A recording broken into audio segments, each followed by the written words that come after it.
Today on the podcast, we're going to discuss an issue that has been, for a long time, very important to me. It's something I've been trying to raise awareness about for as long as I've been involved with Intaction. And the issues we're going to be talking about are the U.S. government-sponsored programs that are lining up men in Africa to cut off part of their genitals. It's called VMMC, and it's being done under the subterfuge that cutting black African penises will stop HIV/AIDS. That's right, folks, your tax dollars at work. Now look, I don't mind helping out developing countries or less fortunate peoples to alleviate suffering. But the problem is, instead of alleviating suffering, we're causing it. It's neocolonialism, it's about the money, it was hyped and promoted with cooked up research data, it's about exploiting uneducated Africans to enrich white U.S. researchers and their institutions. It's a fraud and it's racist. So we are very fortunate to interview today someone that is really taking this issue head on with a concrete plan of action. His name is Ulli Schauen. I have so much to ask him. We're going to learn a lot, so sit back and here comes the Uncut Podcast.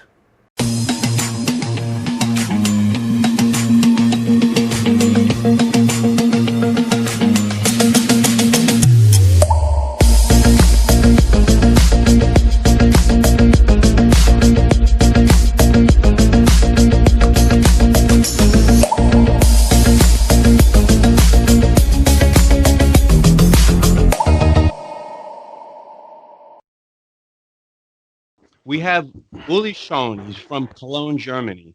He's been a freelance journalist for over 30 years. Ulli has a Kickstarter campaign under African Circumcision, in which he's trying to raise funds for a project he is producing. There is a link in the description below to read his very extensive write-up on the campaign. So, Ulli, thanks for joining us here today. Sure, thank you. Thank you for inviting me. How did you get interested in this topic? Well, first of all, I got interested in this topic because of a German topic, which was 2012, when there was a court here outlawing circumcision of minors by the parents and by doctors. And they said this is mutilation of the body without consent. And then in Germany, other than in the United States, where it is mainly a cultural issue, a cultural topic, and also a Jewish topic. Here it is the Muslims and the Jews who protested against that court decision. And politicians in Germany got afraid of it. Jews had said, we have to emigrate from Germany if you don't allow us to circumcise our babies. So the German parliament was very quick in changing the law and allowing that exception for circumcising the babies out of religious or cultural reasons, and that it has been. At that time, there was a lot of discussion about it, but I did a broadcast about the foreskin. Is it useful or not? I wanted to avoid all these aspects about religion and so on, because that was very heated up. I just wanted to talk about it, and that's what I did a broadcast about. Later, I went to Kenya for quite a few years, 5 years. I went there to do trainings with African radio stations with the colleagues there. And when we did an excursion to the beaches of Lake Victoria, where I was doing the training with local radio reporters, I saw on the beach a poster propagating for circumcision among the fishermen. And that's how I got into that African circumcision topic. And because I was predisposed, and I had reported about it before, I got into it and finally got commissioned to a German radio documentary, which you can find the link of, if you know German. You find the link on the Kickstarter page, and then you can listen to what I produced from there. It was broadcast in July. Tell us about this Kickstarter campaign that you're leading or that you're heading. What do you want to do and what do you hope to accomplish? The problem with all this VMMC campaign, as you put it, and as you rightly pronounce it, is that it is kind of imposed with a lot of money on the Africans. and the media, they are paid for reporting positively on VMMC, on the male circumcision, because also the states and the WHO, as you probably know, the countries, they have agreed to promote this among the uncircumcised in hotspots of HIV. And so that means there is no independent discussion about it in Africa.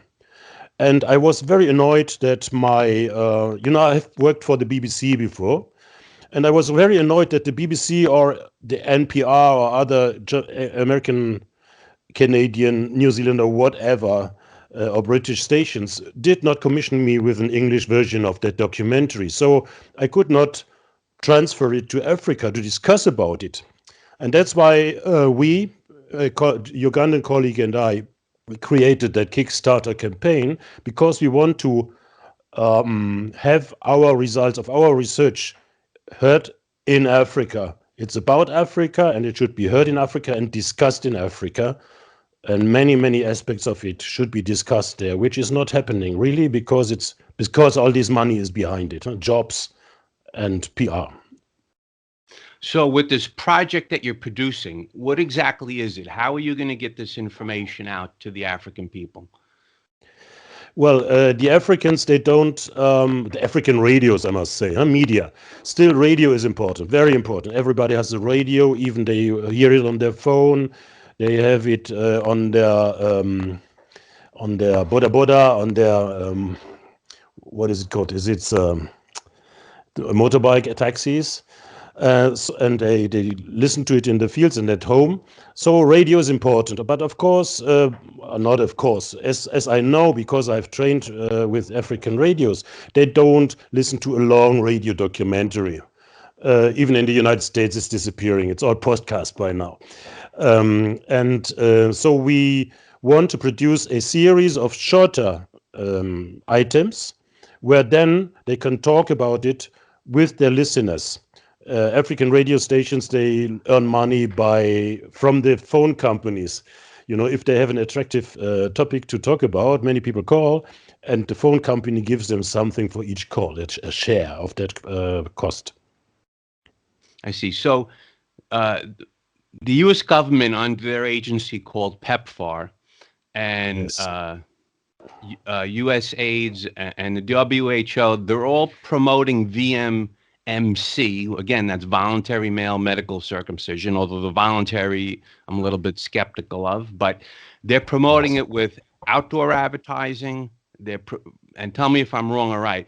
They're doing it with outdoor advertising. They're promoting it with radio station advertising, possibly TV, I don't know. And then they have field workers, I presume, that are out there trying to recruit young men to become circumcised. And is that their principal means that they're pushing this agenda?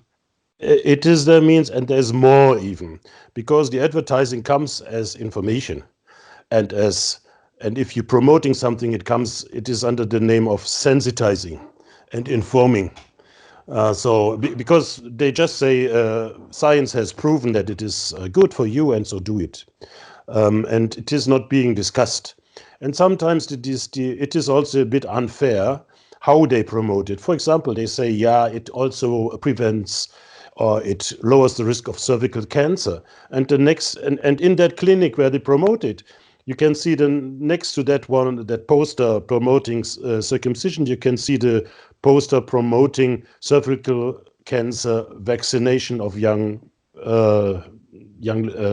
girls. So actually, it is not an argument for circumcising that you also prevent cervical cancer, because there's a better remedy for it, which is free. So this is the kind of information that is always getting out on all these hygienic things. And I mean, their arguments. You are in the United States. It's a hot topic there. So the pro-circumcisionists, if you look at Facebook, the pro-circumcising parents, how they talk to each other, how unhygienic this foreskin is and stuff like that. It is actually, it's the same in Africa, but there is very one-sided information because the other side is not there. At least we in Germany or in the United States, because you have kind of the independent media, and you have the chance to promote yourself through a podcast or whatever, and what your arguments, bring them forward, and you have campaigns running. There you can discuss. But really in Africa, it's not discussed in an impartial way, and that's what we want to instill. I see. So you're going to produce some short radio segments that can be broadcast, I guess, distributed free to stations so that Africans can have a dialogue on this issue. Is that the idea? Yes, exactly. And we want the northern hemisphere to pay for it, and the southern hemisphere to have it. Well, let me ask you, are there certain countries you're trying to focus in on in Africa? These are the 15 countries that this campaign is aiming at. That's where we want to also have it broadcast. So this VMCC campaign is in 15 countries? Exactly. It's in 15 countries. I don't know. I don't think I can name them all, but it's from South Africa to Ethiopia. It is Southern Africa mainly, and Eastern Africa. And it is where they thought they had found ethnic communities, tribes. Africans say tribes. Sorry, I don't want to be tribal or racist. But if I say ethnic community, okay, they also understand. Yes, so they have ethnic communities where there's a lot of AIDS, HIV prevalence. And as you know, they think they have found one remedy against it.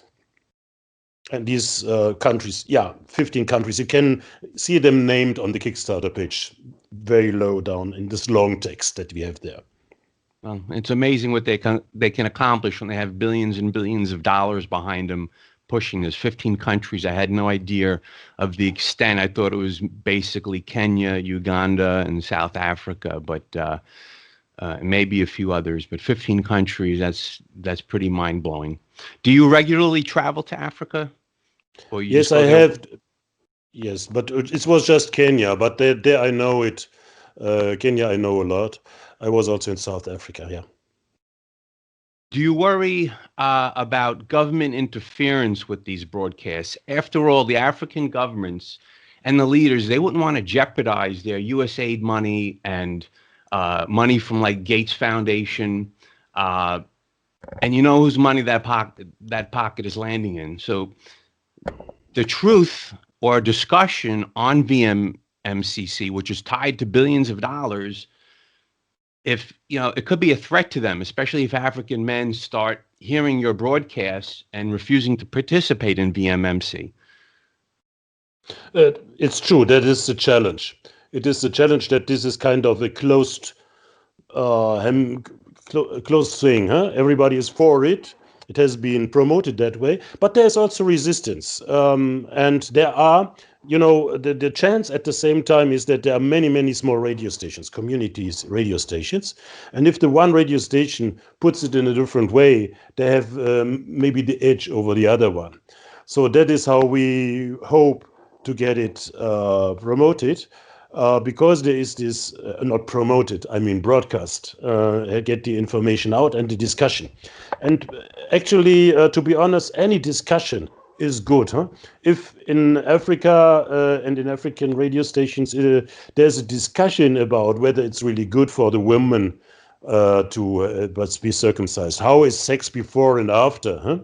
If you are circumcised as a baby, as a Jew is, or as an American is, you don't know it. But in Africa, where many of them have decided as adolescents or as adults to be circumcised, they can talk about it. And of course, this is an attractive talk, which the circumcisers don't want to hear, but it's attractive for radio. Everybody wants to hear it on a late night show and talk about sex before and after among men and women. Do you think, from your knowledge, and you may know, you may not know, but do you think these American WHO, VMMC programs are really making a difference in reducing the HIV rate? Well, I must disappoint you in one point. I'm not an intectivist or activist. I'm a journalist. And I must say, this project is an advantage. But I don't want to have that one activism against the other activism. They would say, "Oh, okay, this is the Ulli, he's an activist, huh?" And don't broadcast it. No, I want to clarify that there are arguments for it, for the 60% that they're talking about. But I am very much, at least with Michel Garenne, which I also interviewed. He's at Institut Pasteur in France. Of course, in the United States, you have similar critiques. He says, and it is, I think he has been able to prove it, that in a clinical study, you might find that it reduces the probability of being infected by a woman through heterosexual sex, but it makes no sense at all. You know, if you continue having sex and maybe unprotected sex, with a 60% vaccine, a vaccine that only works in 60% of the cases, you get infected by a high probability. Not the second time, maybe the fifth time you do it. So a vaccine, they treat it like a vaccine in the PR. I just listened before you called. I just listened to a circumcision promotion song from Zimbabwe, huh? And it said, "It protects you from the," with a reggae, nice reggae tune, huh? Maybe you can play it. It protects you from HIV. They sing so simple message. Of course, in the talk they would put it more complicated. Also use a condom. But now in that song it says it protects you from HIV. So what should a man wherever in the world who hasn't informed himself about science think? He should think if you're circumcised, you are protected. So I can be the bull in my village, huh? And have fun with all the women. Yes, guys, medical male circumcision is really cool. It's very quick and it's painless. You need to do this. Yes, love, I'll support you for going to get circumcised. And besides, I want to get married to a circumcised man. So what are you guys waiting for? Go get circumcised. What are you waiting for? It's cool, it's clean. It protects, it saves lives. Let's circumcise. I'm the ninja president. So this is for Africa. From Namibia straight to South Africa. Me tell the little boy and me tell the grandpa. Whoa! You have to remember, male circumcision there to help ya. Protect against penile cancer. Protect against HIV. The spreading of the virus rise up me temper. So let's go Africa, let's go.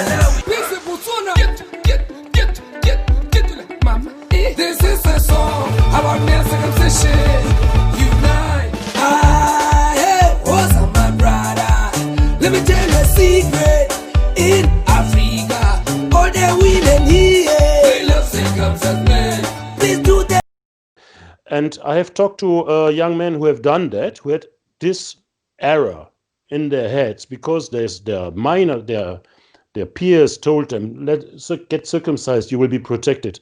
And I can say it on the box art, he fucked around and he got infected as a circumcised man. And this is called a compensating behavior.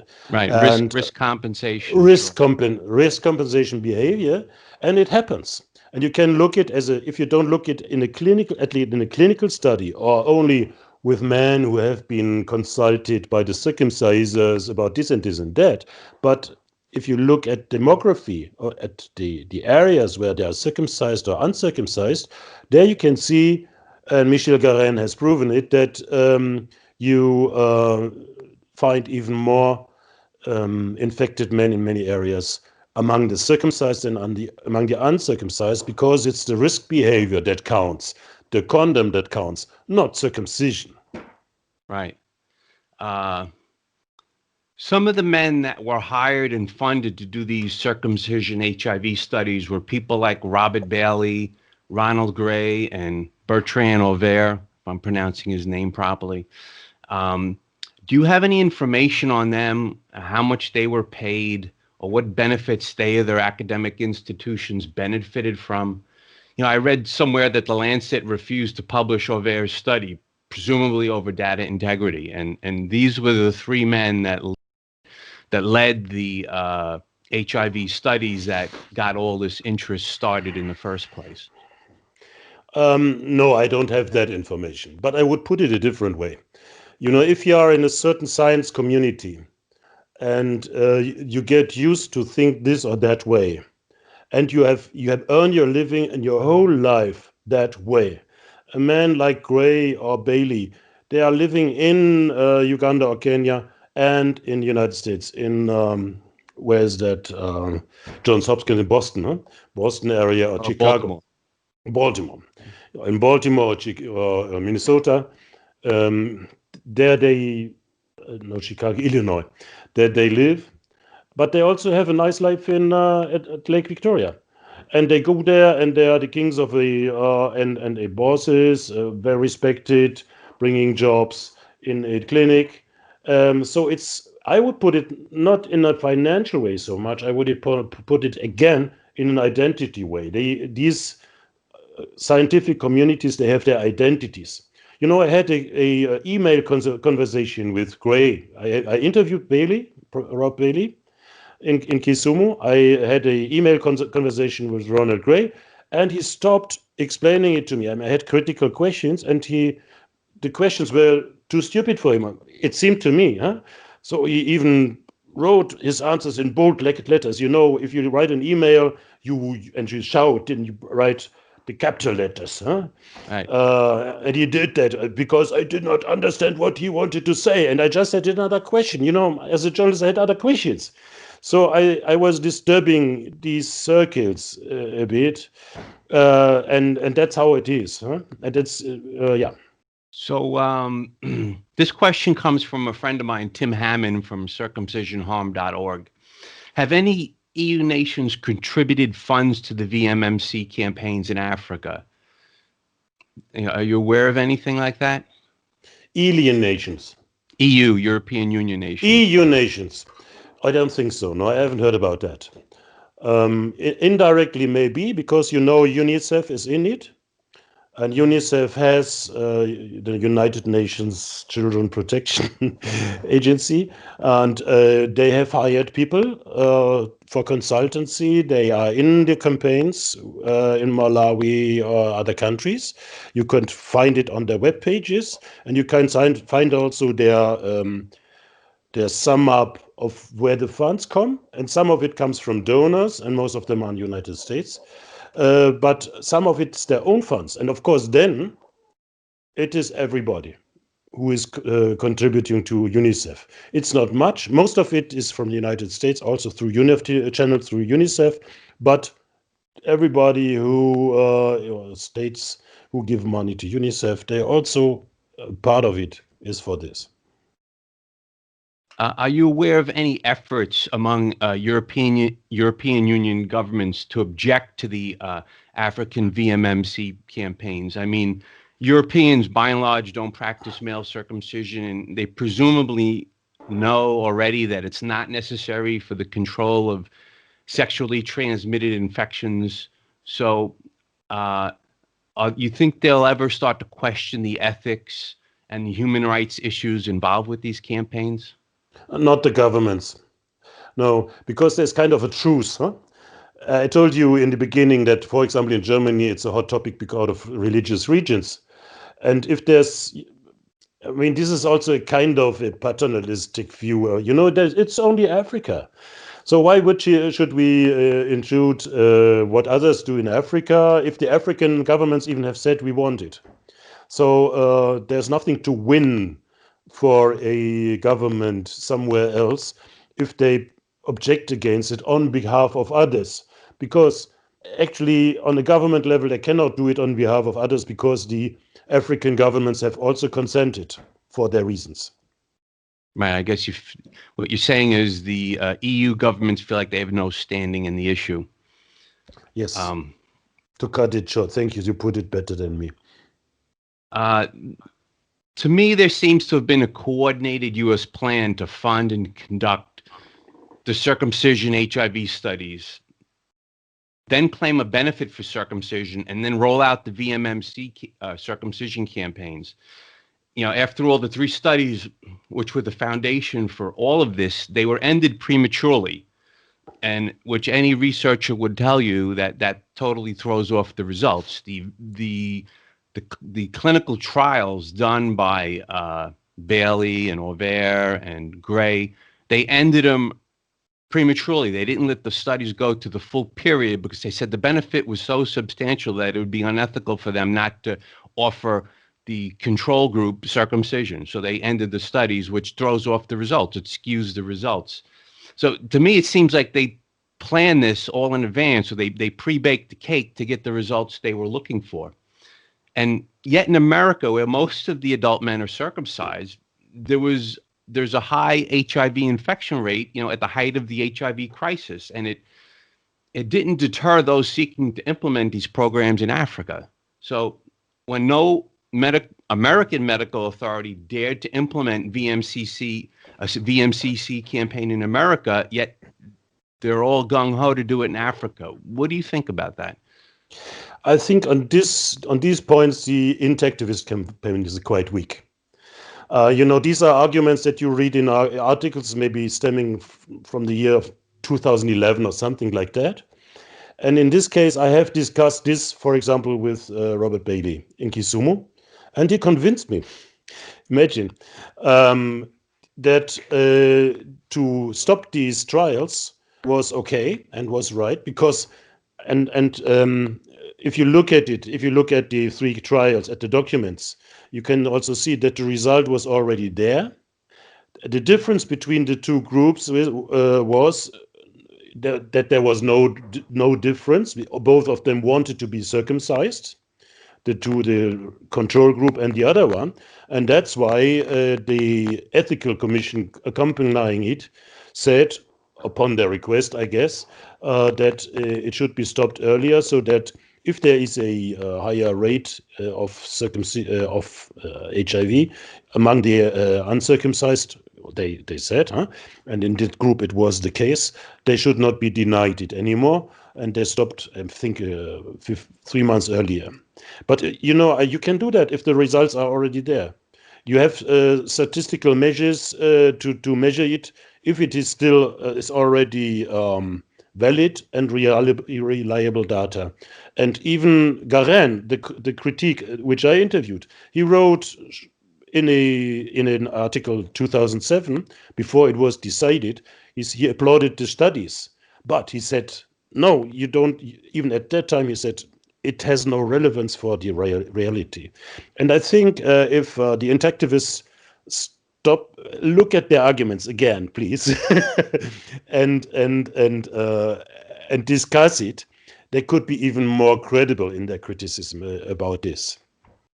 What do you think is the strongest argument against the circumcision clinical trials done in Africa that makes them less credible? It is, there's a reason why I put up these boys here. It is not an informed decision that leads to circumcision. These boys here, this is a picture I shot. They were all circumcised on that very day, and they are 11, 12 years old, from the same class of a primary school. These kinds of circumcisions, plus the baby circumcisions, they made up 50 or 60%. I think in some countries 2/3 of all the circumcisions, because they could not convince the adults anymore. As I said, the adults, they talk to each other, but these are not informed conscience. They go to informed consent. This is not informed consent where you can weigh the arguments. They have promoters going to the schools saying, your foreskin is like it's like a goat. What did I say? I can say it in German. It's like the piece of a goat where the urine is in. Or it is like an old jacket. What is that here? Well, they're trying to say it's useless. It's dirty. It's not only useless. It's dirty. You are guilty if you keep it.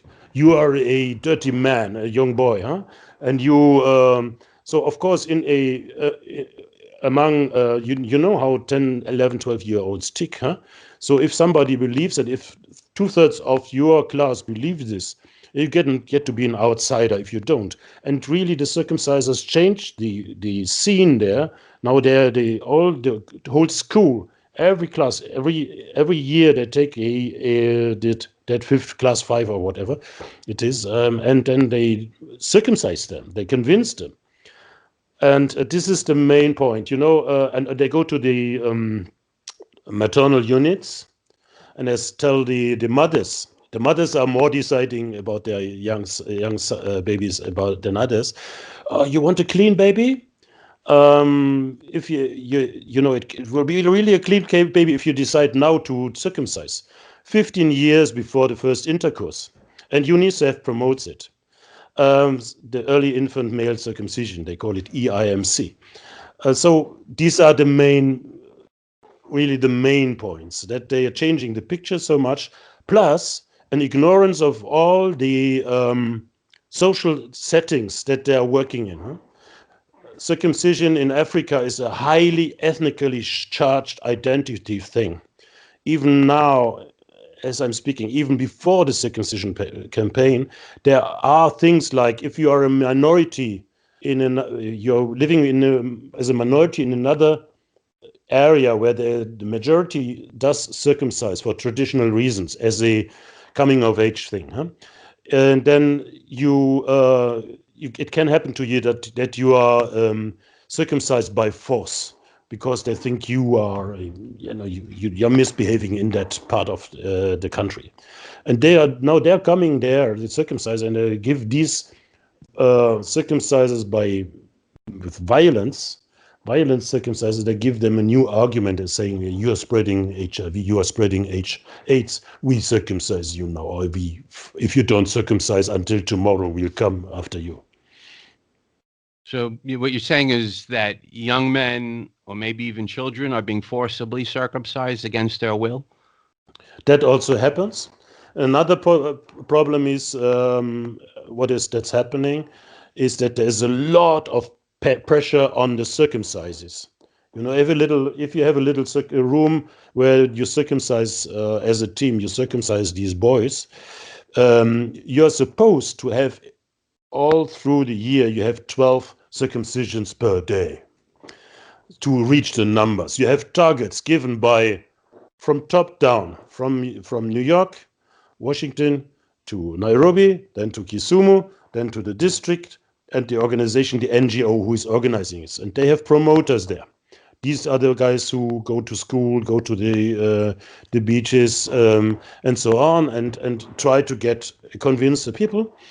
And and this pressure, this high pressure, leads to unfair practices. One, I talked about these unfair arguments and peer pressure, but it also has led in the past to incidences where the NGO from that one county went to another county, took boys from that school and brought them back circumcised in the evening with the consent of the school administration, because the school administration, it's okay, it's promoted by the government, and it's a government program, so we have to send them. Do you think these recruiters, if you will, are they getting paid to do this? Of course, it's their jobs. It's like jobs are scarce in Africa, especially. And so the recruiters, for example, if you look at their job postings, they get recruited for 1 year. And of course, what should happen in that 1 year? They should have success. They should meet the numbers. And if they don't meet the numbers, the contract will end and there will be another one. So they have a quota to fill. They have a quota to fill. So the chief, the boss of 100 people who are in the circumcision teams in the county of Kisumu, he told me, now in 2020 we will have to circumcise at least 35,000 something the males in our county. This is the number that is put down. Huh? downward. And it doesn't matter who was the president, if it was Bush, Obama, or if the foreign ministry was Hillary Clinton who was promoting it, or if it's Trump now. It's always PEPFAR. PEPFAR, right? Well, folks, I mean, there you have it. It's a systematic campaign on a mass scale to circumcise African men, whether they want it or not. I think for people like Bailey and Gray, to them, I believe in their mind, they think it's a good thing. And what it comes down to, from what we can see and from what we're hearing, is basically the end justifies the means. They think it's right, so they're going to force it on everybody, regardless if they want it or not. Ethics be damned. They're going to do this. We're still not even sure if it helps, because, you know, in addition to circumcision, they're also giving antiretroviral drugs that block HIV transmission, and we know they work. So that's the important thing that African countries need. They need these drugs and they need these medicines so people that are HIV positive can reduce their viral load so they're not spreading it to anybody else. And that people that are in high risk behaviors, that they take drugs prophylactically to prevent themselves from contracting it themselves.